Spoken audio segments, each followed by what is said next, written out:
ಇವತ್ತು ನಾನು ನಿಮಗೆ ಒಂದು triplex under construction building tour ಕೊಡ್ತೀನಿ. ಇದು ಮನೆಯ ಮೇನ್ ಎಂಟ್ರೆನ್ಸ್. ಒಳಗೆ ಬಂದಿದ್ದೆ ನೋಡಬಹುದು. ಇದು ಫಾಯರ್ ಏರಿಯಾ, ಒಳ್ಳೆ ಇಂಪ್ರೆಷನ್ ಕೊಡೋಕ್ಕೋಸ್ಕರ. ಇದು ದಾಟಿದ್ದೆ ನೀವು ಲಿವಿಂಗ್ ರೂಮ್ ಎಂಟ್ರಿ ಆಗ್ತೀರಾ.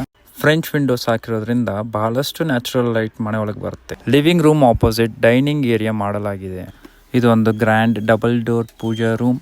ಪಕ್ಕದಲ್ಲೇ ಕಿಚನ್ ಏರಿಯಾ ಇದೆ, ಅಲ್ಲೇ ಸ್ಟೋರೇಜ್ ಏರಿಯಾ ಮತ್ತು ಯುಟಿಲಿಟಿ ಏರಿಯಾ ಕೂಡ ಇದೆ.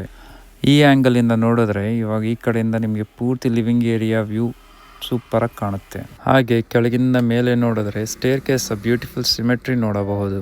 ಡುಪ್ಲೆಕ್ಸ್ ಇಲ್ಲ ಟ್ರಿಪ್ಲೆಕ್ಸ್ ಮನೆಗಳಲ್ಲಿ ಸ್ಟೇರ್ ಕೇಸ್ ಪೊಸಿಷನಿಂಗ್ ತುಂಬ ಇಂಪಾರ್ಟೆಂಟ್ ಆಗಿರುತ್ತೆ.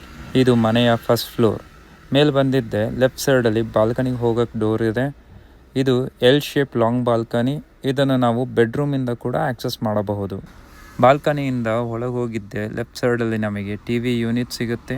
ಅದ್ರ ಪಕ್ಕನೇ 2 ಬೆಡ್ರೂಮ್ ಇದ್ದಾವೆ. ಒಂದು ಬೆಡ್ರೂಮ್ ಎದುರುಗಡೆ ಇನ್ನೊಂದು ಬೆಡ್ರೂಮ್ ಕೂಡ ಇದೆ. ಟೋಟಲಿ ಇಲ್ಲಿ 3 ಬೆಡ್ರೂಮ್ಸ್ ಇದ್ದಾವೆ. ಅದಕ್ಕೆ ಅಟ್ಯಾಚ್ ಬಾತ್ರೂಮ್ಸ್ ಕೂಡ ಇದ್ದಾವೆ. ಹಾಗೆ 3rd ಫ್ಲೋರಿಗೆ ಬಂದು ಕೆಳಗೆ ನೋಡಿದ್ರೆ ಈ ಸ್ಟೇರ್ ಕೇಸ್ ಬ್ಯೂಟಿಫುಲ್ ಸಿಮೆಟ್ರಿಗೆ ಇನ್ನೊಂದು ಸಲ ನೋಡಬಹುದು. ಈ ರೂಮಿಗೆ ಬಂದರೆ ಇಲ್ಲಿ ನೀವು ನೋಡಬಹುದು study area plus floating bed design ಮಾಡಿರೋದು.